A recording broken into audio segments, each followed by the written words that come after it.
So heto nga ngayon yung update kay Miko, no, na grabe hindi nga nakatulog ito sa ka-post-post kay asawa niya, no, pero ito ang nangyari, no, biglang nawala ang kanyang Facebook page na Miko Montipalcos. Sa ngayon mayroon na itong almost 900k.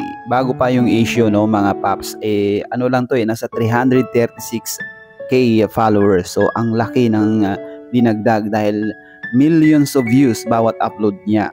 Yun nga lang lately, yung mga kumbaga hindi maganda yung mga wordings na binibitawan niya, pangbubuli sa kanyang mister ay tila bang ano, no? Tila bang nasilipan, no, ni Meta. Kaya ito, no, at biglang nag-vanish na ang kanyang Facebook page.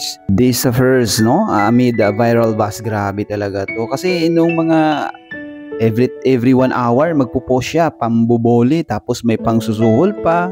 Parte pa sa alam mo yun, yung mga wordings, bawal yun sa Meta, yung mga bastos na like yung mga scandal na sinasabi niya, no, babayaran daw, basta lahat kumbaga nag-i-encourage ka sa taong bayan na kumbaga or sa mga netizen na ito, bigyan niyo ako ng ebidensya, no, para babayaran ko kayo, parang ganun.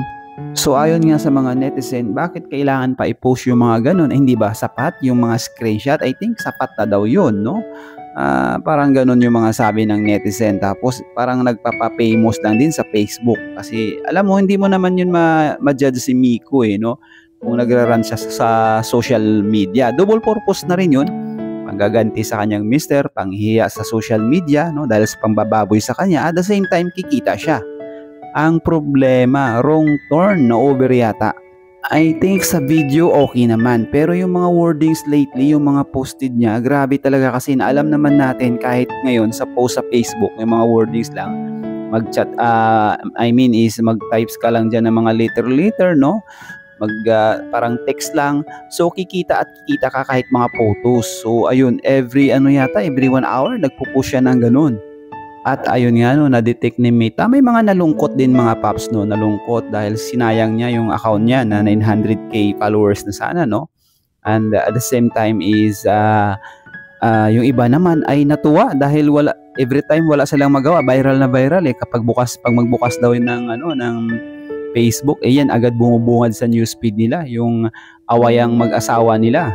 Plus etong si Kabit, 'di ba? So ano na lang nangyari, double dead itong si Miko, nawala na yung asawa, no?